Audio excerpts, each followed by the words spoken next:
Trade Live retail names have been in focus this week, with Walmart reporting earnings this morning and Target and Home Depot reporting earlier this week. It's been a bit of a mixed picture. So here's what the big box retailer stocks are doing today after Walmart's report.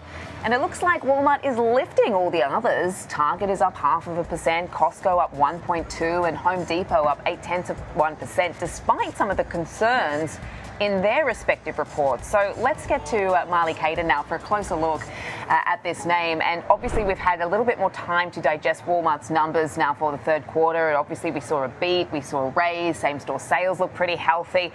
What really stood out, and what do you make of the reaction we're seeing in the market today, Marley? I think there's several things that stand out here, Sam, and good morning to you. You know, Walmart putting up a really impressive quarter. Like you said, they posted third quarter earnings and revenue that beat expectations. They also raised their full year outlook for the second quarter in a row. So those things stood out to me just on their face. You know, EPS 62 cents came in 2 cents better than expected. Revenue came in $179.5 billion versus $177, which was expected.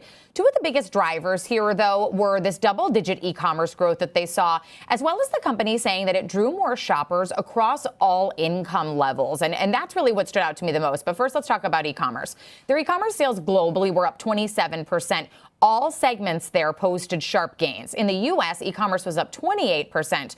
Those increases driven by those store-filled delivery of online orders and also growth in its advertising and third-party marketplace. In the U.S., shoppers made more trips to Walmart, and they also spent more while they were there in this quarter. They had a nearly 2% rise in foot traffic during the quarter and nearly a 3% rise in the average ticket price in U.S. stores. That comp sales number for comparable stores, that's a really important figure for any of these retailers. Walmart's rose in the U.S. to 4.5% in the third quarter. That was compared to the year-ago period. That surpassed expectations for 4% growth. We saw growth of less than 1% for a lot of the other retailers who have already reported. Now, Walmart also raised its sales and earnings outlook for the second quarter in a row. They said they expect full-year sales to climb about 5%, adjusted earnings in a range of $258 to $263, which is also up. But Walmart's really important because they are often an indication of the health of the U.S. consumer, and they are saying that the consumer habits did not change during the quarter. That's what the CFO said. Shoppers spent selectively. They continue to look for deals as they have been, but they're really seeing a lot of high-income customers traveling to Walmart stores now as they are looking for relief from the higher prices as well. That's where they're seeing a big uptick in the top half of this K-shaped economy. Some of them coming for the speed. They can now deliver about to 95% of U.S. households from the store in under 3 hours. They're saying that's a big driver for some of those more affluent customers. They're seeing the revenue related to those faster deliveries up 70% year over year, driven by that more affluent customer at Walmart, and subscription-based membership program Walmart Plus, which does give it to you for free. Also important to note, they did see some slowdown with the government shutdown in SNAP benefits, but those have since rebounded, Sam.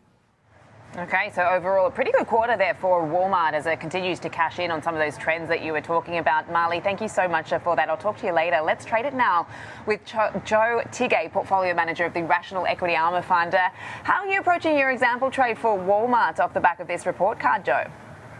Yeah, very simple. I'm looking for all-time highs, a fantastic report. No reason to think anything else. And just kind of piggybacking on the rest of the market, getting boosts elsewhere, of course, in the market. Good jobs numbers, the market is in love with that. Good NVIDIA numbers, the market is in love with that. Looks like the Santa Claus rally has not been canceled, at least as of today.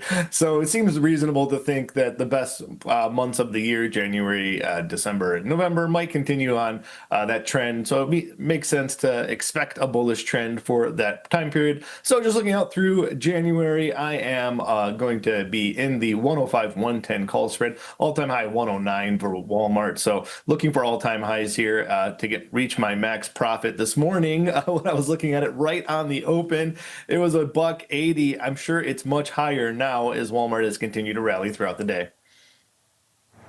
Right, Walmart shares are up 8.5% in trade right now, and we are off to the races for that name. And it looks like it's dragging up some of the other retailers as well. Joe Tigay, thank you so much. I always appreciate it. Portfolio manager of the Rational Equity Armor Fund.